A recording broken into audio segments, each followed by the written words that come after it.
Chapter begins at Sacred Marihoa. Someone exclaims, "So Nika has finally descended upon the world, and 2 of the 4 emperors were defeated in the same battle. This is not a matter we can cover up. The information will be all over the globe soon enough, and the timing couldn't be worse.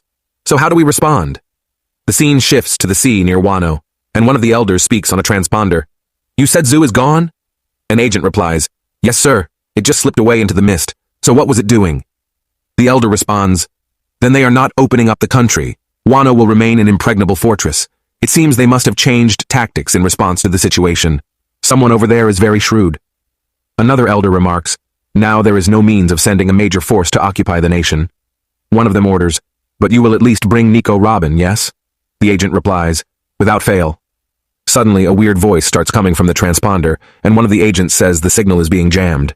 The person on the transponder says, "Hang on, you guys. Just wait where you are. I'll be right there." The narrator says, "The land of Wano, freed at last from 20 years of tyranny, reveled in the victory of the Kozuki clan."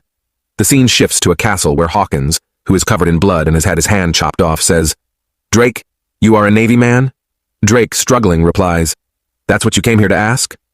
Hawkins sits down, and Drake continues, "You look like a total wreck. I thought your divination said you would be fine as long as you didn't betray Kaido." Hawkins replies, "I sank to working for Kaido because I sensed death in the presence of that monster. But Kid and Killer faced death bravely and continued their resistance. Even if I had foreseen their victory, how could I possibly turn back and suck up to Kid again?" Drake remembers when he said to Hawkins, "If you are going to betray them, now's the time. What does that represent?" Hawkins replies, "The chances of a certain man surviving until tomorrow. 1%? Sucks to be him." The scene comes back to the present, and Drake says, "So that certain man you were talking about was..." Hawkins cuts his sentence off by saying, "Me." The scene shifts to the flower capital, and 7 days have passed since the conclusion. Someone says, "Don't take the festival decorations down. Lord Momonosuke, the shogun, has decreed that we'll have another festival." The scene shifts to a class, and a student asks, "Did Miss Sarahibi go away? How come?" The teacher replies, "I am sorry, kids, but you need re-education about the history behind our heroes." All the kids become angry and shocked. The teacher continues, "We start with the most astonishing lad. This lesson will cover the story of Kozuki Oden." One of the people in the capital says, "I can hardly believe it. Komurasaki, the most beautiful woman in all of Wano, was Lord Oden's daughter all along." Another person adds, "It was Kawamatsu who rescued her from the burning castle." One of them remarks, "What a beautiful tale of loyalty. One samurai disguised himself as a yakuza named Kyoshiro and secretly protected her from harm. He was one of the Akazaya 9, Sir Denjiro." At Paradise Farm, one person says, "Do you know about the man who beat Kaido?" Another person replies, "I heard. He's a warrior by the name of Joy Boy, right? But apparently, he's already left the country." Someone else says, "Oh, I wish I could have seen him. A hero rivaled only by the god of the blade."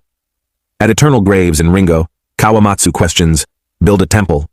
Kinemon replies, "Indeed, up on a hill with a view of the flower capital, just like this shrine to Ryuma, the god of the blade. Only this one will honor Lord Oden, and surrounding him, all the daimyo who fought for the country, starting with Lord Yasui, plus Ashura and Izo." Suddenly a wolf appears, and Kawamatsu smiles and says, "I suppose we'll go in here someday too, Onimaru. Little scamp, glad you're alive." Suddenly Marco lands, and Kinemon says, "Does that work for you, Sir Marco?" Marco replies, "Of course, best to be buried in one's native soil, and here I am, still kicking for some reason." Kawamatsu says, "We have our own qualms too." Kinemon adds, "It is difficult to bear the thought of something happening to the heroes of the battle while the rest of us live. Let us pray for their recovery." Yamato, sitting on a tree, says, "I am so hungry. I mean, not hungry, not hungry, not hungry." Momonosuke says, "Brother, big brother, Yamato." As he gets kicked in the face, he says, "She's still not over her tomboyish side. Doesn't hurt, though." Suddenly, Luffy and Zoro wake up. Luffy exclaims, "Meat!" while Zoro says, "Booze!" Everyone gets happy, and Momonosuke runs towards them, saying, "Luffy, Zoro, you're awake!" And Yamato adds, "Luffy, you're up?"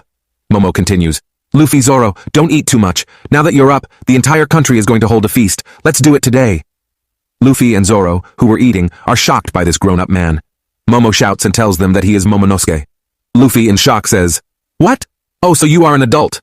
Zoro says, "You look pretty, kid. Is that Oden's blood? Let's see how well you take a punch." Momo becomes afraid and sticks with Nami, saying, "No, stop. They're on me. Save me, Nami." Nami gets frustrated and punches him. Momo replies, "But I am only 8. Doesn't hurt, though." Nami says, "Oh, that's right." Luffy adds, "Yeah, he's tougher now." Sanji and Brook laugh and say, Welcome to the adult world, Momo. Your special privileges are a thing of the past. Yamato says, he's a kid on the inside and Odin on the outside. Momo says, stop putting a tray on my head every time you see me. Yamato says, you've got a very sturdy body. Be grateful to your parents. You will be the greatest samurai in the nation one day, I'm sure. Momo replies, well, I'll try. Nami says, Yamato, let's take that bath before the festival, yeah? Your prayer is over, right? Luffy questions, prayer? Jinbei answers, in Wano, when you pray to the gods for something, it's customary to deprive yourself until it comes true. Yamato said, I didn't have any food or baths until you two were better again. Luffy happily said, wow, really? Thanks to you, I'm feeling great. No, Yamato. Jinbei says, what a nice person. Zoro says, we are not that filthy though. A girl behind Zoro says, that's because I took it upon myself to cleanse you. Is that exciting for you? Sanji gets fired up and says, Mosshead, we need to have a talk. Zoro remembers Sanji's past words and replies, oh yeah, that's right. Sanji and Zoro start fighting and Zoro says, I have come back from the depths of hell to kill you. Sanji replies, no, I'm good. We already resolved that. Meanwhile, Yamato said, sorry, Nami, there's no mixed bathing in the castle. Back in town, someone says, the feast is going to be today? It's time once again to celebrate the return of the Kozuki clan. Tell each of the provinces. The scene shifts to Tokuj port in Udon, and Frankie says, back in shape at last. Usopp says, yeah, they should be good to sail. Frankie says, and General Frankie's back to normal too. Killer and Beppo are shocked, and Beppo says, that thing is so cool. Captain Kidd says, don't get all buddy-buddy with them. Stay on your guard until we are able to leave. Killer says, somehow, somewhere, the intel will leak, and the papers will hear about it. They'll be after us as replacements for the 4 emperors. Law says, he's right. They can't see us from outside of the closed nation, but we can't see what the enemy's doing either. Beppo says, what if we find out that all their bounties are astronomical numbers like we've never seen before? Apu says, that's right. Who can say how this information leaked out, but... Captain Kidd cuts him off and says, stop acting like it wasn't you, you annoying bum. Apu replies, I am sure you are curious about the new bounty numbers. Want to see them? It's all there. All of your bounties and the names they are calling the new emperors of the sea. Someone is seen flying and talking to someone on the other side of a transponder snail. The person on the other end says, I asked you where you are right now? The flying person replies, I already told you, Sakazuki, I am in the air. Sakazuki says, in the air where? The person replies, oh, I can see Wano up ahead. Sakazuki says, don't you dare make things any worse. Got that, Ryokugyu? The person replies, I know. And the chapter ends.